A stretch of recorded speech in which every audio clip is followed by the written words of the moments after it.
حضور جانشین حافظ ملت حضرت العلام الشاہ عبدالحفیظ صاحب قبلہ دامت فیوزہم العالیہ سربراہ اعلیٰ الجامعۃ الاشرفیہ،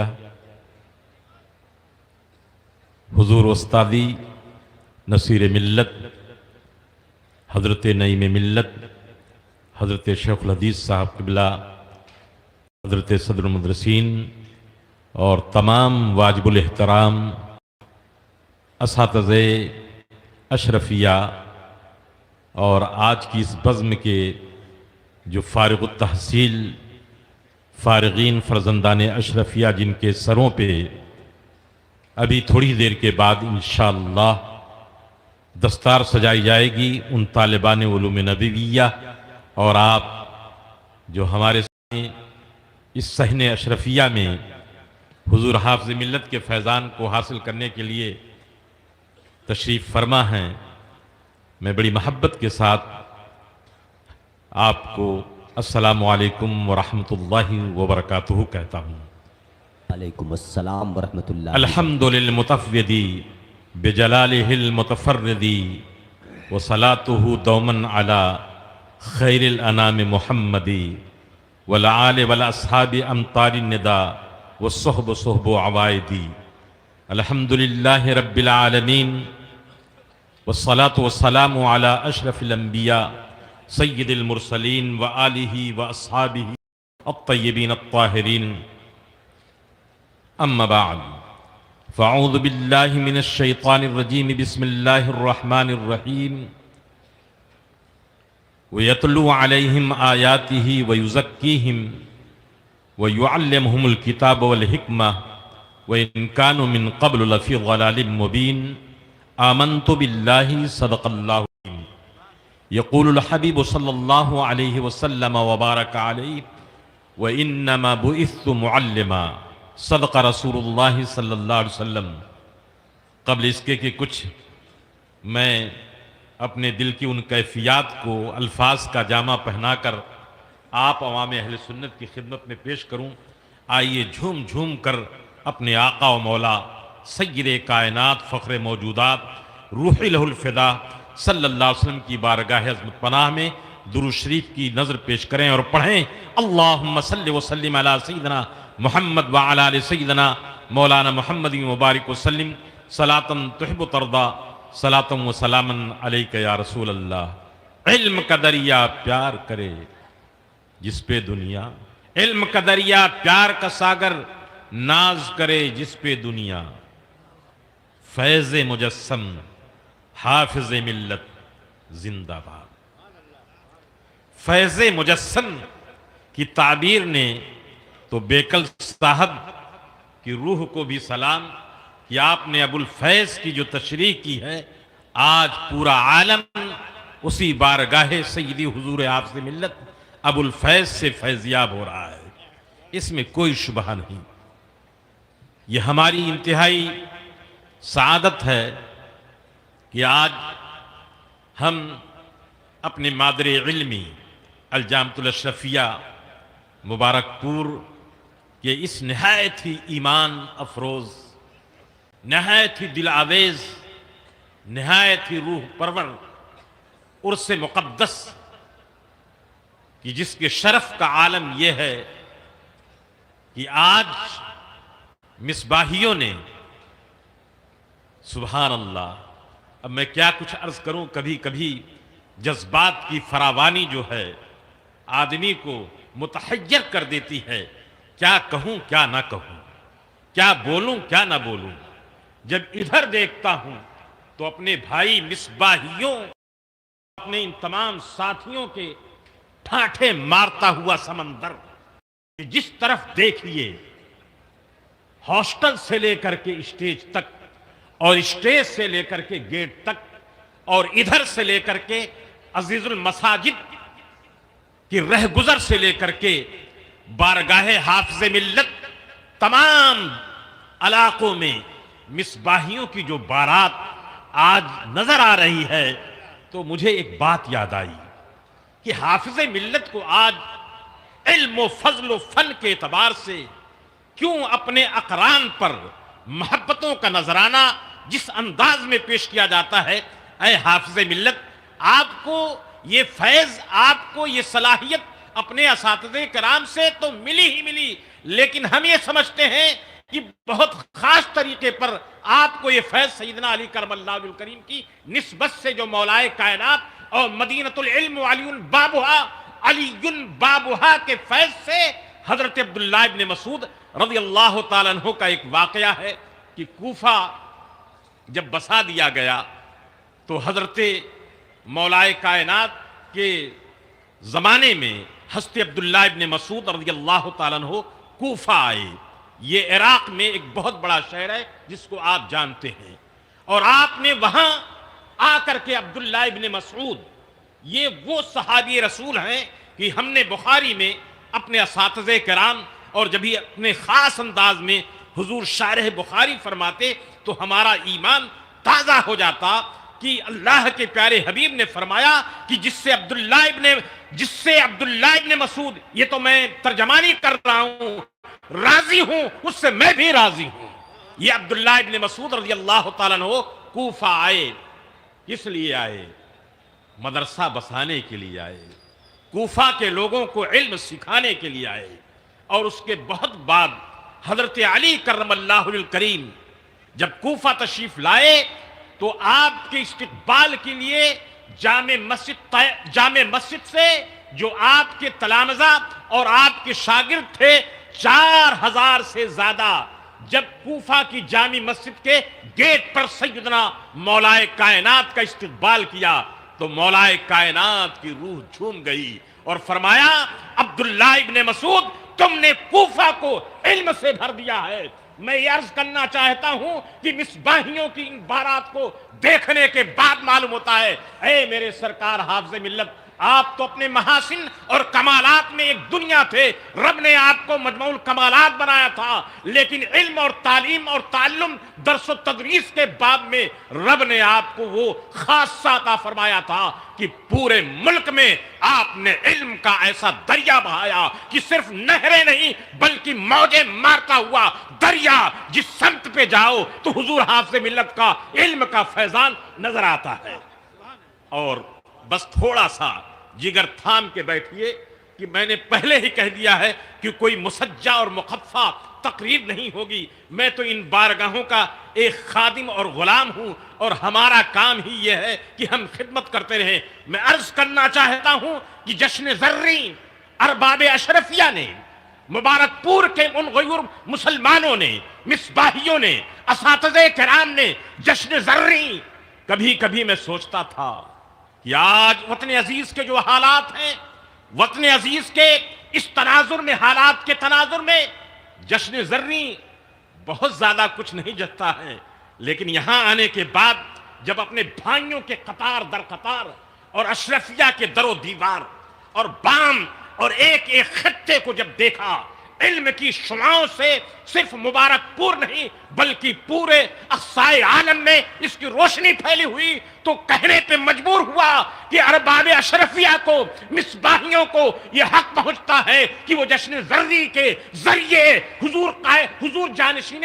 حافظ ملت اور اشرفیہ کے ان تمام احباب کے لیے جشن زرری کا سما بادے، تاکہ دنیا کو معلوم ہو کہ حافظ ملت جب تک بقید حیات تھے سرپرستی فرماتے رہے، لیکن سن 1976 31 مئی کو آرام فرمانے کے بعد، اس ظاہری دنیا کو چھوڑنے کے بعد، ان کی رہبری میں، ان کی قیادت میں، ان کی سربراہی میں، حافظ ملت کے فیض میں کوئی کمی نہیں آئی۔ ان کی حیات ظاہری میں صرف 2 بلڈنگ تھی، اور حافظ ملت نے کس طرح سے اپنے ساتھیوں کے ساتھ اور اپنے ان تلامذہ کے ساتھ اس شہر کو بسانے کا منصوبہ بنایا تھا۔ اگر تھوڑا سا بھی وقت ہوتا تو میں آپ کو بتاتا، اے حافظ ملت، رہتی دنیا تک صرف اسلامیان ہند ہی نہیں، اسلامیان ہند نہیں بلکہ پوری دنیا کے مسلمان آپ کی بارگاہ میں خراج عقیدت پیش کرتے رہیں گے، اور پیش کرنے کے لیے وہ مجبور ہوں گے کہ آپ نے اپنے علمی منصوبے سے اور اپنی سیاسی بصیرت سے اسلامیان ہند کو زندہ بھی فرما دیا اور محفوظ بھی فرما دیا۔ حضور عزیز ملت 76 کی وہ شام، حضور نصیر ملت تشریف فرما ہے جس کے چشم دید گواہ ہیں۔ وہ شام کیسی شام تھی، پوری دنیا پر ایک قیامت ٹوٹ پڑی تھی، کیونکہ ایسا پیارا آج رخصت ہو گیا جو اعلیٰ حضرت کے عشق کا امین تھا، صدر شریعت کے علم کا امین تھا، اپنے اقران کی محبتوں کو پیش کرنے والا تھا اور امام اعظم کی عظمتوں کو پورے ملک میں تقسیم کرنے والا تھا۔ آج جب اس کی قبر اطہر پر چادر پڑی اور آپ کی چادر قبر اطہر پر مٹی ڈالی گئی تو کہنے والے نے، ایک مصباحی نے سچ کہا تھا، قسمت تربت بھی دیکھو، آہا خاک بھی گلپوش ہے، مٹی کی قسمت پہ دیکھو۔ ایک محدث مبارک پور آرام فرما ہے، ابھی مٹی کی نمی باقی ہی نہیں تھی، مٹی کی نمی لوگوں کے ہاتھوں میں شاید باقی تھی۔ یہ تشویش ہوئی کہ جو اسلامیان ہند کے تحفظ کے لیے حافظ ملت کا تعلیمی منصوبہ تھا، حافظ ملت کے شاگردوں کو پوری دنیا میں خدمت دین، درس و تدریس کے لیے متعین کرنا تھا، اب اس کا کیا ہوگا؟ خدا سلامت رکھے، اور جو جا چکے ہیں ان کو رب تبارک و تعالی اجر عظیم عطا فرمائے۔ مشورے سے جب اس امانت کو ان کے لخت جگر کہ جن کے بارے میں کہا جا سکتا ہے الولد سر للابی، اور آج بھی کسی کو اگر کچھ دیکھنا ہے تو شکل مبارک کو دیکھ لے کہ حضور حافظ ملت کا شبیہ نظر آ رہا ہے، ان کی امانتوں کا امین نظر آ رہا ہے، ان کی برکتوں کا آماج گاہ اور منبع نظر آ رہا ہے۔ کبھی کبھی تو ایسا احساس گزرتا ہے سرکار حافظ ملت ہی اپنی رحمتوں کے ساتھ چادر اوڑھ کر کے تو کہیں نہیں آئے۔ جب اس ذمہ داری کو سونپی گئی تو دنیا نے دیکھا 50 سال کی مدت گزر گئی، اور یہ تمام میرے جو بزرگ ساتھی ہیں اور جو میرے ساتھی ہیں وہ کہنے پہ مجبور ہو جائیں گے، آنکھوں میں ایک نمی سی ہے، ماضی کی یادگار گزرا تھا اس مقام سے کوئی قافلہ کبھی، وہ قافلہ جیسے ہی مسکن حافظ ملت پہ پہنچا اور سربراہیت کی ذمہ داری حضور عزیز ملت کو سپرد کی گئی تو خدا کی قسم دیکھا دنیا والوں نے 50 سال کے اندر حافظ ملت کا جو تعلیمی منصوبہ تھا، وہ تعلیمی منصوبہ کیا تھا اس کو بھی دو ایک جملوں میں سن لیجئے۔ دیکھیے، انگریز سامراج نے بڑی چابک دستی سے ابھی حضرت نعیم ملت، میں تو جانتا ہوں حضرت نصیر ملت کے حوالے سے سبحان اللہ، حضرت کو اللہ تعالیٰ ان مراتب پر اور ان نوازشات پر نوازے کہ ان کو دیکھنے کے بعد ایسا محسوس ہوتا ہے کہ امانتوں کے امین کی برکتیں ان پہ نظر آ رہی ہیں، جو رب نے ان کو دلکشی اور دل آویزی اور جو محبت کا عنصر عطا فرما رہا ہے کہ جس طرح سے ہمارا یہ اشرفیہ، یہ تمام مسائل، یہ تمام مشارب، چاہے وہ برکاتی ہوں، چاہے وہ رضوی ہوں، چاہے وہ اشرفی ہوں، چاہے جس بھی مشرف سے تعلق رکھتے ہیں، اشرفیہ سب کے لیے فیض عام ہے۔ اس کی دلکشی کے لیے نعیم ملت کی گفتگو کو میں غور سے سن رہا تھا تو میرے دل میں ایک ولولہ پیدا ہوا، ایک امم پیدا ہوا کہ جو حافظ ملت کا منصوبہ تھا وہ انشاءاللہ تعالی کبھی ادھر سے ادھر نہیں ہوا بلکہ وہ اپنی منزل کو پہنچے گا۔ حضرت عزیز ملت دامہ ظلہ العالی نے اپنی ٹیم کے ساتھ، اپنے اساتذہ کے ساتھ طالبان میں جو ڈسپلن پیدا کیا، میں عرض کرنا چاہتا ہوں کہ حافظ ملت کا تعلیمی منصوبہ کیا تھا۔ انگریز سامراج نے، میں زیادہ تفصیل نہیں کہہ سکوں گا اس لیے کہ ایک عظیم خطاب کو آپ اس کے بعد بھی سننا ہے، صرف میں ایک متن پیش کر رہا ہوں کہ اس نے جب دیکھا کہ صفا کے حاملین نے اور علماء باصفا نے صفا کی امانتوں کے ذریعے آج ان کو 1000 فتنوں کے بعد، 1000 سازشوں کے بعد ان کو کیا جا رہا ہے، تو انگریز سامراج نے اسکیم بنایا کہ دینی تعلیم کو ڈسٹرب کیا جائے۔ پہلے مرحلے میں انگریز سامراج نے پہلا کام یہ کیا، دین اور دنیا کی تعلیم کو الگ کر دیا، اور جب الگ کر دیا تو مدرسوں کے ساتھ ایسا سوتیلا برتاؤ کیا کہ مدرسے جو ہیں زیست و موت کے وہ شکار ہو گئے۔ خال خال کہیں کوئی مدرسہ بچ سکا، اور ہمارے اہل سنت و جماعت میں چند ہی مدرسے تھے جن کا نام لیا جا سکتا ہے۔ اللہ اکبر! پھر جب موقع ایک ایسا آیا، سامراج تو اپنا کام کر چکا تھا، جو آپ جیسے لوگوں نے ابھی آپ معاونین کی پھر سے فہرست سن رہے تھے، اللہ اکبر! اے مبارک پور کے غیور مسلمانوں، میں آپ کی ہمت مردانہ کو اور ان تمام اقصائے عالم کے معاونین مخیرین کو ہدیہ تبریک پیش کرتا ہوں کہ حافظ ملت کی فکر کو آپ نے سمجھ لیا تھا، آپ کو ضرور اس کا بدلہ ملے گا، اس لیے کہ آپ حافظ ملت نے جس مشن کے لیے جو کام کیا تھا، جب جب یہ طلبہ، جب جب یہ علماء پڑھتے رہیں گے، پڑھاتے رہیں گے، یہ آپ سنتے رہتے ہیں اپنے علماء سے، آپ کو پورا پورا ثواب ملتا رہے گا۔ میں عرض کرنا چاہتا ہوں کہ انگریز سامراج نے ختم کر دیا، چند ہی مدرسے باقی رہ گئے تھے، اور اہل سنت و جماعت کا حال تو بڑا خستہ ہو گیا تھا۔ دلی کا مدرسہ تھا، بریلی شریف کا وہ مدرسہ تھا، مراد آباد کا مدرسہ تھا، اشرفیہ مصباح العلوم اپنے اس ابتدائی منزل میں تھا، اور پھر اس کے بعد وہ ظلم ہوا کہ مدرسوں کے لیے کچھ ایسے اپنے ماحول میں بھیڑیے پیدا کیے گئے کہ پہلے بھی دیوبند،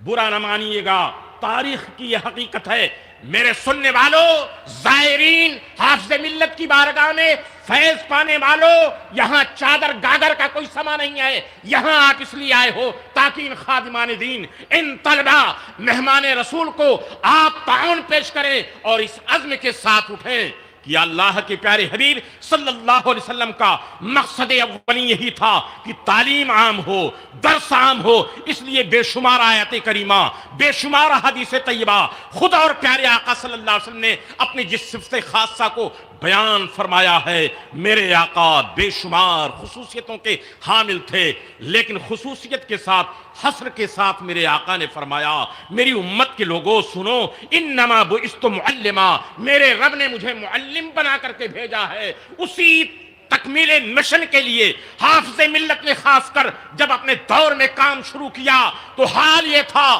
کہ دیوبند پورے طور پر، یہ تو تقسیم ہند سے بھی پہلے تھا، لیکن دوسرے مشن پہ جا چکا تھا۔ ایک سنی عابد حسین صاحب شاید تھے، ڈاکٹر یحییٰ صاحب میری رہنمائی کریں گے، لیکن اس کے بعد جب ان لوگوں نے اپنی بے ایمانی کو کیا تو ہندوستان میں مدرسوں کا جو حال ہوا، اب حافظ ملت صدر شریعت آج اشرفیہ کی چار دیواری کو دیکھیں، ٹھاٹھے مارتا ہوا یہ فارغین اس میں حافظ ملت کے مصباحیان کو دیکھیں تو آپ کو اندازہ ہوگا کہ حضور حافظ ملت کا تعلیمی منصوبہ کیا تھا۔ حافظ ملت کا تعلیمی منصوبہ وہی تھا جو صحابہ کرام کا تھا، جو تابعین کا تھا، تبع تابعین کا تھا، امام اعظم کا تھا، غوث اعظم کا تھا، ہمارے اسلاف کا تھا، جو اعلیٰ حضرت کے ان 10 نکاتی تحریروں کا مجموعہ تھا، سب سے زیادہ جس نے کام کیا۔ میں بغیر کسی لومت لائن کے کہہ سکتا ہوں کہ ملت کی یہ بصیرت تھی کہ پوری دلداری کے ساتھ اور پوری زندگی کے ساتھ حافظ ملت نے تعلیمی منصوبہ کس طرح سے پیش کیا۔ اس زمانے کی میں بات کرتا ہوں جبکہ ہمارے مدرسے اپنے جینے کے لیے سسک رہے تھے، وہاں صرف دینی تعلیم کے علاوہ تفسیر اور حدیث اور اصول فقہ جو مروجہ درس نظامیہ تھا کوئی تصور کیا نہیں جا سکتا تھا، اس لیے کہ اسباب ہی نہیں تھے۔ لیکن حافظ ملت کی وہ نورانی نگاہیں، حافظ ملت کی وہ بصیرت دیکھ رہی تھی کہ وطن عزیز پر ایک ایسا بھی وقت آئے گا، زمانہ جو گزر چکا، اس لیے کہ پہلے جو درسگاہیں ہوتی تھیں اس میں دنیا اور دین دونوں تعلیم کا مجموعہ تھا، عنصر تھا۔ انگریز سامراج نے جب اس کو منقطع کر دیا تو پہلی بار حافظ ملت علیہ الرحمت الرضوان نے دینی تعلیم کی پختگی کے ساتھ کہ جس میں تفسیر، اصول تفسیر، فقہ اصول فقہ، حدیث اصول حدیث اور تمام علوم مروجہ کے ساتھ ساتھ عصری علم کو بھی داخل فرما کر دنیا کے سامنے جب پیش فرمایا تو دنیا کے وہ تمام ماہرین تعلیم حیرت زدہ ہو گئے کہ یہ بریلی شریف کی چٹائی پہ پڑھنے والا اور یہ اجمیر معلیٰ میں تعلیم پانے والا، صدر شریعت کی بارگاہ سے فیض پانے والا، یہ کون ہے حافظ ملت جو پہلی مرتبہ ایسا تعلیمی منصوبہ پیش کر رہا ہے جو امت مسلمہ کو وطن عزیز میں ضرورت ہو۔ اور صرف منصوبہ انہوں نے نہیں پیش کیا بلکہ حافظ ملت نے عملی طور پر زمان کے اعتبار سے، لغت کے اعتبار سے اور دیگر مروجہ علوم کے اعتبار سے آپ نے تمام نقشے کو بنا دیا، اور رنگ و روغن کی جب بات آئی تو حافظ ملت اس پہ دعائیں کرتے رہے۔ چنانچہ حافظ ملت ہی کے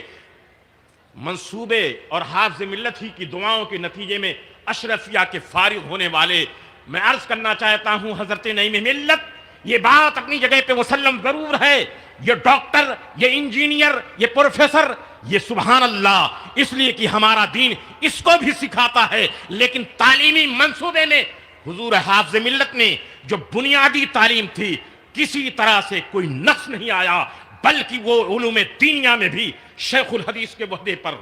صدر مدرس کے عہدے پر، تفسیر پڑھانے والا، فقہ پڑھانے والا، جید مفتیان اعظام کی ضرورت ہو تو پورے ملک میں اشرفیہ ہی اس کی ضرورت کو پورا کرتا تھا۔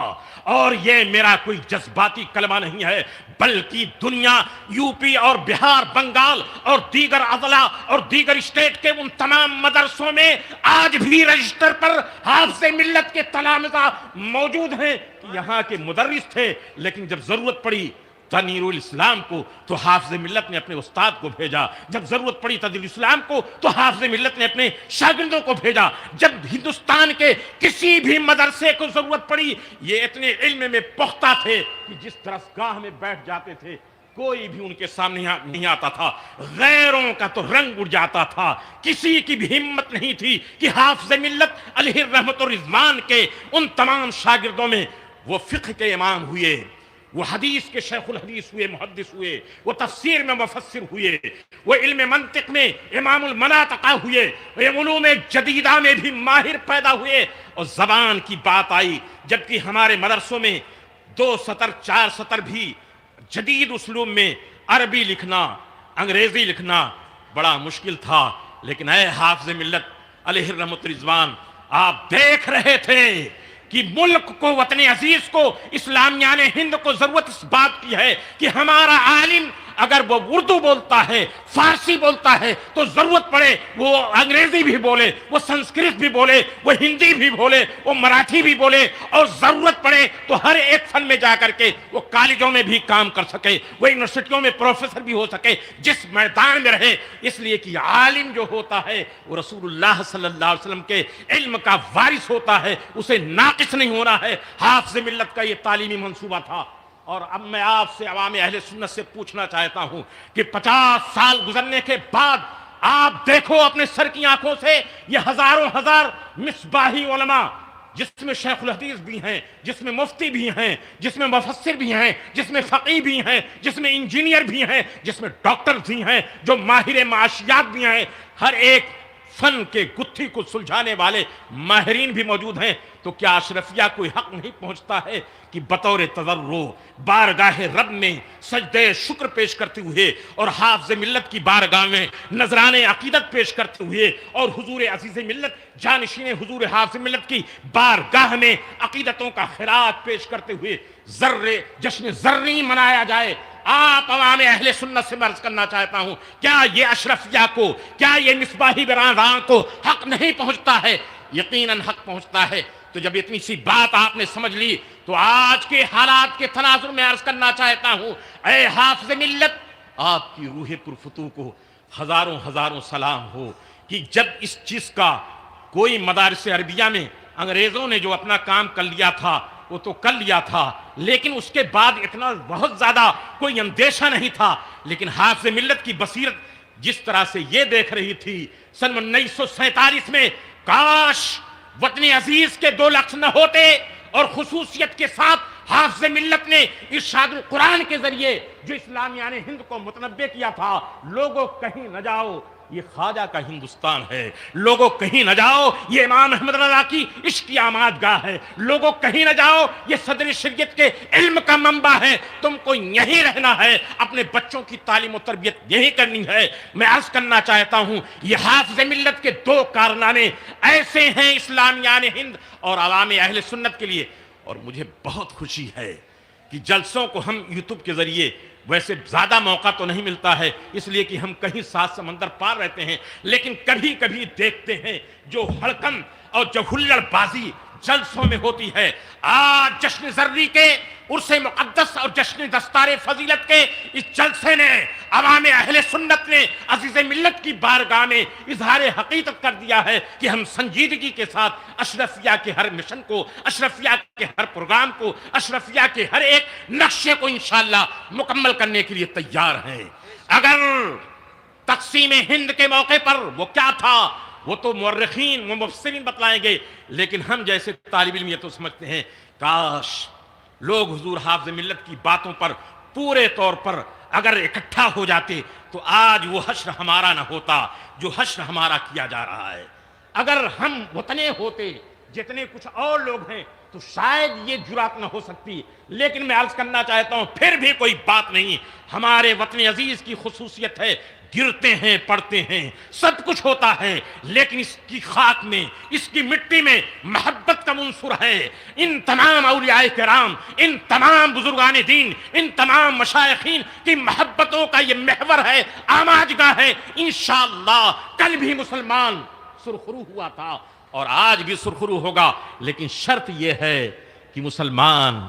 اسی چیز پہ عمل کرے جس کو قرآن کہتا ہے وَأَنْتُمُ الْعَالَوْنَ إِن كُنْتُم مُؤْمِنِينَ. میری تقریر کا خلاصہ یہ ہوا کہ حافظ ملت نے اس اہم موڑ پر دو منصوبہ پیش فرمایا تھا. ایک تعلیمی منصوبہ جس کی تشریح حضرت کر رہے تھے، اور ایک وہ بات تھی جو وقت کی بات تھی لیکن بڑی سیاسی بصیرت کی بات تھی، اور اس نتیجے میں جو رہ گئے وہ قابل مبارکباد ہیں. وہ ہندوستان وطن عزیز کے سرتاج ہیں، وطن عزیز کے محبتوں کے محور ہیں، وطن عزیز کے محافظ ہیں، اور اس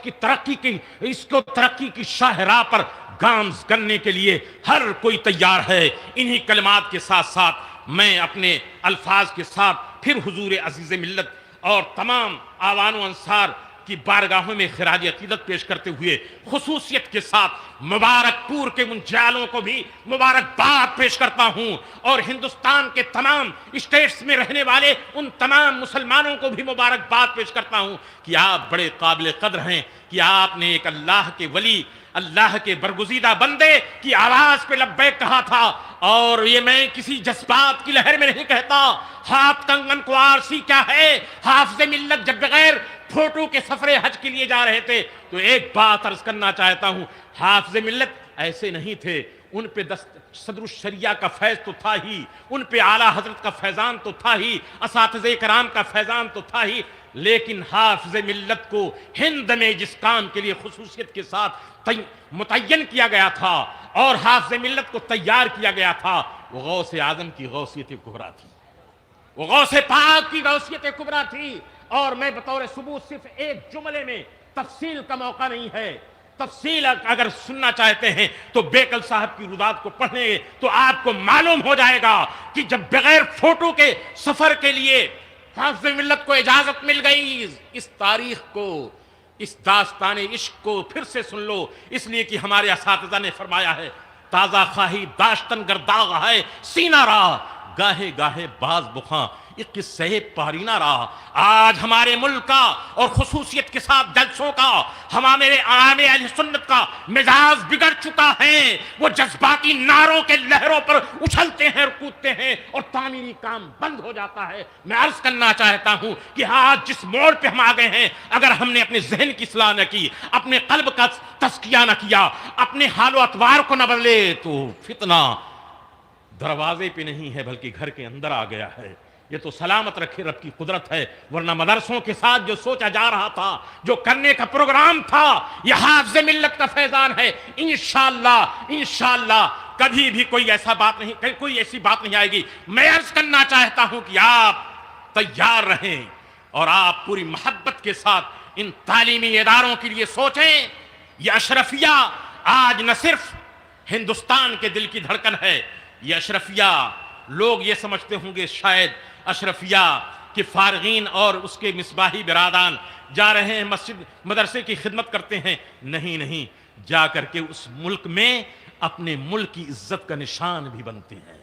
جہاں وہ مقامی طور پر اپنے کمیونٹی کی خدمت کرتے ہیں. جس مدرسے میں، جس دارالعلوم میں جس مسجد میں کوئی مصباحی یا کوئی عالم دین ہوتا ہے، ہندی عالم ہوتا ہے، تو ہمارے ہندوستان کا سر فخر سے بلند ہوتا ہے اور برادران وطن بھی عزت کرتے ہیں کہ ہمارے ہند کا ہے۔ تو حافظ ملت نے ہندوستان کی عظمت کو بھی بڑھایا، اور صرف ملک میں نہیں بلکہ بیرون ملک میں، کہ آپ ابھی دیکھ رہے تھے امریکہ میں،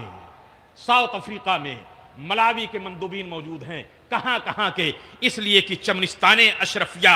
ایک ایسا چمنستان ہے کہ اس میں مختلف قسم کے پھول اور گل ہیں، کی طرح طرح کی خوشبوئیں ہیں۔ اس لیے میں بصد محبت انہی کلمات کے ساتھ آپ سے گزارش کروں گا کہ حافظ ملت کی امانتوں کے امین، ہم نے اس منظر کو بھی دیکھا تھا جس کے لیے میں نے پڑھا تھا کہ آنکھوں میں ایک نمی سی ہے، ماضی کی یادگار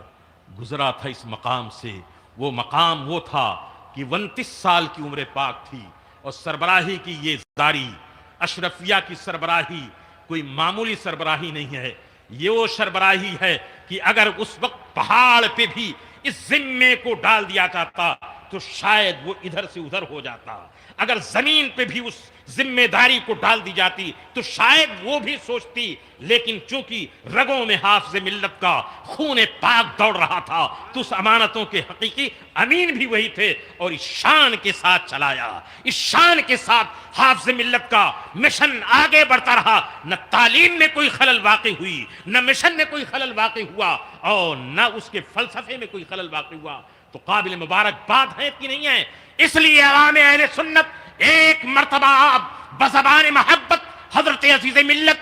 اور ان کے جملہ عوان و انصار کی بارگاہ میں خراج عقیدت پیش کریں۔ اور خراج عقیدت کیا ہے کہ اگر آپ کے ہر گھر کا ایک فرد یہ تہیہ کر لے، ہمیں اشرفیہ کو، اداروں کو خصوصیت کے ساتھ، چونکہ ہماری عزتوں کا یہ محور ہے، ہماری محبتوں کا یہ منبع ہے، اشرفیہ یہ ہندوستان اور تمام مسلمانوں کی عزتوں کا نشان ہے، اگر اس کی ایک اینٹ پہ بھی کوئی فرق آ جایا، جذباتی نعروں سے کھیلنے والوں تم اپنے بچوں کو نہیں بچا سکتے ہو، صرف اسٹیج پر اچھل کود کر کے تم کچھ نہیں کر سکتے ہو، جب تک کہ تمہاری تعلیم گاہیں، تمہاری درس گاہیں، تمہاری دانش گاہیں، تمہارے مدارس، تمہارے دارالعلوم جب تک محفوظ نہ ہوں گے۔ اور محفوظ تب ہوگا جب ہمارے ان اساتذہ اور اس کا جو تعلیمی منصوبہ ہے اس کو جب تک مکمل نہیں کریں گے۔ یہ قصہ لطیف ابھی ناتمام ہے، جو کچھ بیان ہوا وہ آغاز بات تھا۔ السلام علیکم۔